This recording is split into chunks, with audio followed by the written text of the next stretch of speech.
La politique d'Aristote, livre 6e, chapitre 10, sommaire. Principes généraux applicables à ces diverses espèces de gouvernement. Qualité et quantité des citoyens jouissant des droits politiques. Il est nécessaire de combiner avec équité les divers éléments de l'État et de leur faire à chacun leur part.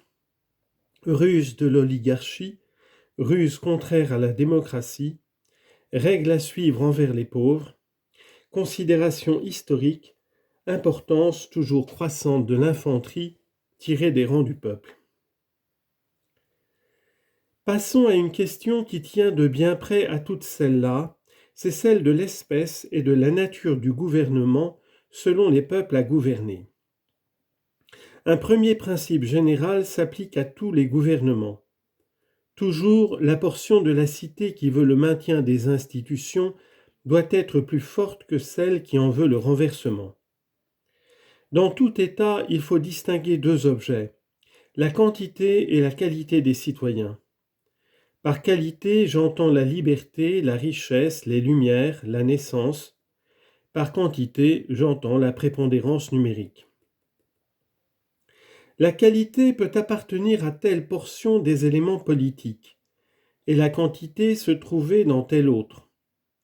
Ainsi, les gens sans naissance peuvent être plus nombreux que ceux de naissance illustre. Les pauvres plus nombreux que les riches, sans toutefois que la supériorité du rapport que la supériorité du nombre puisse compenser la différence en qualité. Aussi doit-on tenir bien compte de ces rapports proportionnels. Partout où, même ce rapport étant gardé, la multitude des pauvres a la supériorité, la démocratie s'établit naturellement avec toutes ses combinaisons diverses, suivant l'importance relative de chaque partie du peuple. Par exemple, si les laboureurs sont les plus nombreux, c'est la première de toutes les démocraties. Si les artisans et les mercenaires sont en plus grand nombre, c'est la dernière.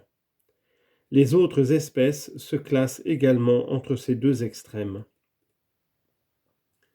Partout où la classe riche et distinguée l'emporte plus en qualité qu'elle ne le cède en nombre, l'oligarchie se constitue de la même manière avec toutes ses nuances, selon la tendance particulière de la masse oligarchique qui l'emporte. Mais le législateur ne doit jamais avoir en vue que la moyenne propriété. S'il fait des lois oligarchiques, c'est à elle qu'il doit penser.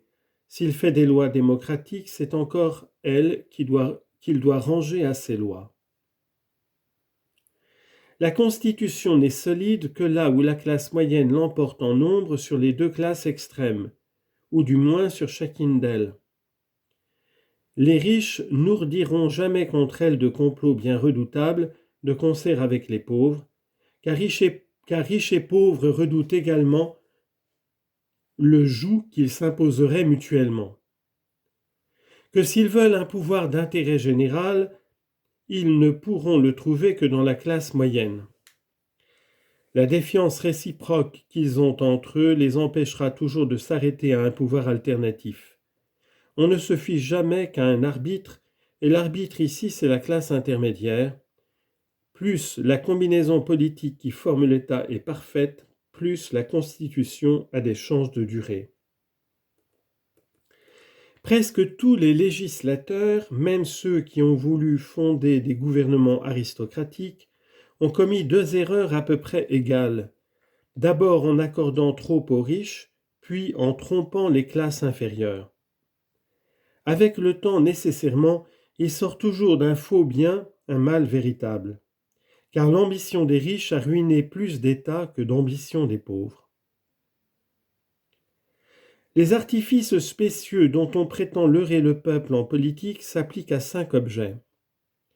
L'Assemblée générale, les magistratures, les tribunaux, la possession des armes et les exercices du gymnase.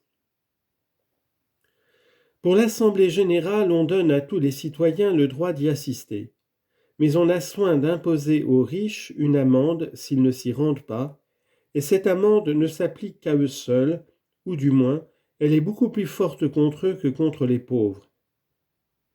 Pour les magistratures, on interdit aux riches qui ont le sens la faculté de les refuser et on la laisse aux pauvres. Pour les tribunaux, on prononce une amende contre les riches qui s'abstiennent de juger et on accorde l'impunité aux pauvres. Ou bien l'amende est énorme pour ceux-là et n'est presque rien pour ceux-ci, comme dans les lois de Carandas. Quelquefois, il suffit d'avoir été inscrit sur les registres civiques pour avoir entré à l'Assemblée générale et au tribunal. Mais une fois inscrit, si l'on manque à ces deux devoirs, on est passible d'une amende effrayante. Elle a pour but de faire qu'on s'abstienne de s'inscrire. Et comme l'on n'est pas inscrit, on ne fait pas partie ni du tribunal ni de l'Assemblée. Même système de loi pour la possession des armes, pour les exercices gymnastiques. On permet aux pauvres de n'être point armés, on punit d'une amende les riches qui ne le sont pas. Pour les gymnases, point d'amende contre les pauvres, amende contre les riches qui ne s'y rendent pas. Ceux-ci y vont, crainte de l'amende. Les autres n'y paraissent jamais, parce qu'ils n'ont point à la redouter.